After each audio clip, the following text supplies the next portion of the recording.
یہ باتیں کرنے کرانے کی ہیں کہ خود سے کام کر لینا سنت ہے؟ آپ نے 2 منٹ لگائے ہیں اور آپ نے کسی پر روب ڈال کے آپ فارغ ہو گئے۔ اخلاقی رویوں میں سب سے زیادہ ضروری تو دوسرے کا احساس کرنا ہوتا ہے۔ اخلاقی رویوں میں سب سے زیادہ حاجت تو دوسرے کی تکلیف اور شدت کا احساس کرنے کی ہوتی ہے۔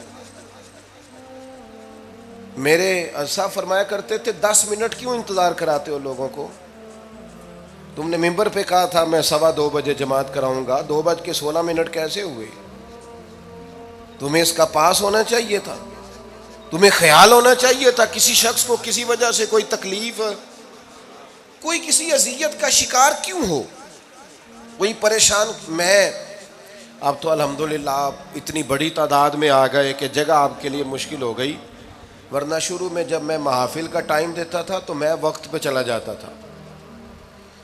اگر کسی سے کہا ہے نا کہ 6 بجے آئیں گے تو 6 بجے چلے گئے، وہ کئی والی گھر والے پوچھتے سن تسی آ بھی گئے ہو، تو میں کہتا سانو تسی ویلے سمجھ لو، ہمارا مزاج نہیں ہے نا جی۔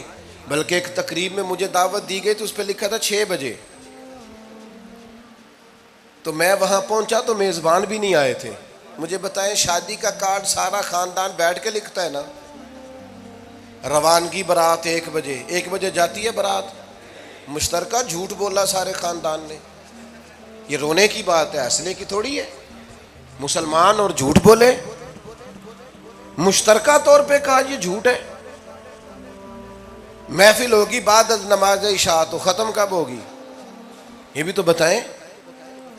آپ نے قوم کو تو ایک شخص کا بتایا تھا کہ فلاں صاحب خطاب کریں گے، یہ مقامی، قومی، عالمی شہرت یافتہ، یہ کہاں سے آ گئے؟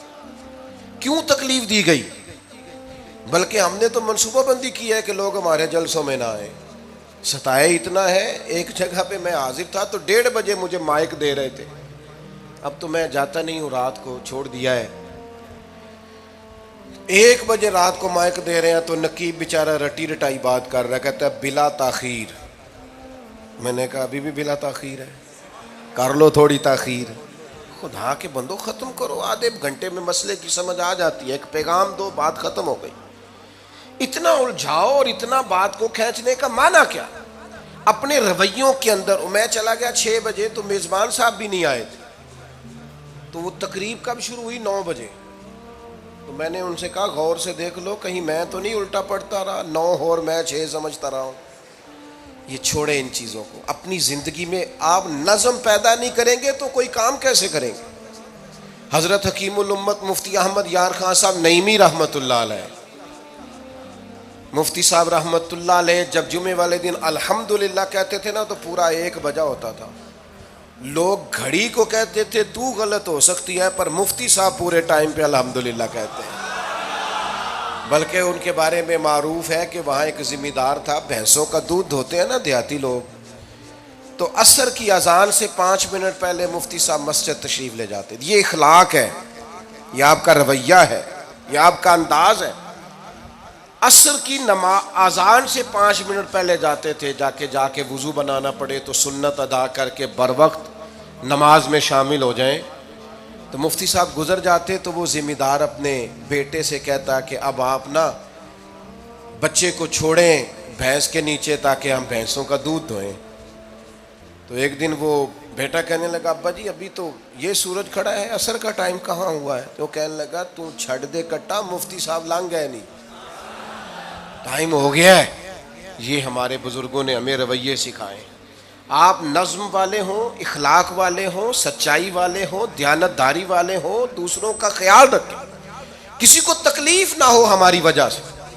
پتہ ہے رسول پاک صلی اللہ علیہ وسلم کی بارگاہ میں آ کے عرض کیا گیا یا رسول اللہ یہ ہمارے امام صاحب بہت لمبی نماز پڑھاتے ہیں، صحیح حدیث میں موجود ہے۔ نماز ہی پڑھاتے تھے نا، قرآن ہی پڑھتے ہوں گے نا، کتنا اعزاز والا کام ہے۔ یا رسول اللہ یہ بہت لمبی نماز پڑھاتے ہیں۔ اللہ کے محبوب علیہ السلام نے بلا لیا، اور لفظ پتہ کیا ہے؟ حضور فرمانے لگے میں لوگوں کو دین کے قریب کرتا ہوں، آپ دور کرتے ہیں۔ فرمایا جب بھی نماز پڑھائیں معتدل پڑھائیں۔ اور خود حضور کا عمل کیا ہے؟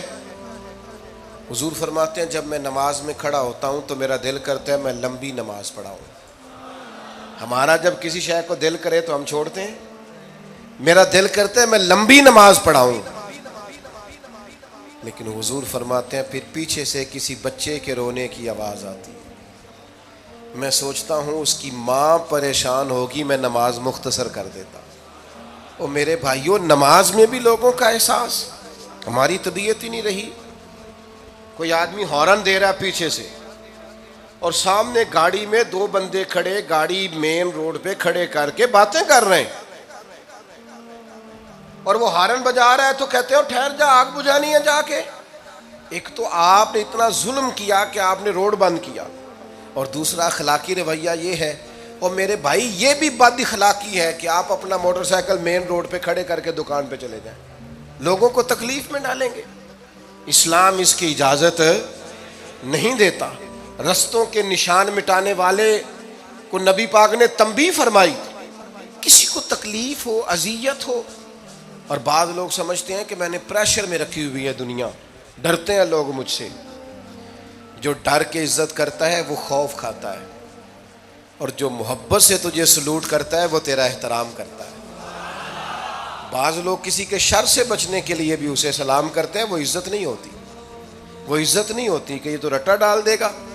اپنے اخلاقی رویے ہمیں اللہ کے محبوب سے سیکھنے، حضور سے خیرات لینی ہے. اخلاق اسما ہم نے اپنے آپ کو سمجھنا ہے، ہم نے اپنے مزاجوں میں تبدیلی پیدا کرنی ہے، بالخصوص بزرگوں کے معاملے میں، بڑوں کے معاملے میں. جیسے جیسے انسان ضعیف ہوتا جاتا ہے نا، حساس ہوتا جاتا ہے، اسے باتیں تکلیف دینے لگتی. وہ ایک بوڑھی اماں ایک دفعہ مجھے کہنے لگی کہ آپ میرے بچوں سے کہہ دیں خرچہ پاویں تھوڑا دین کرن، میرے نال بولن صحیح کرن.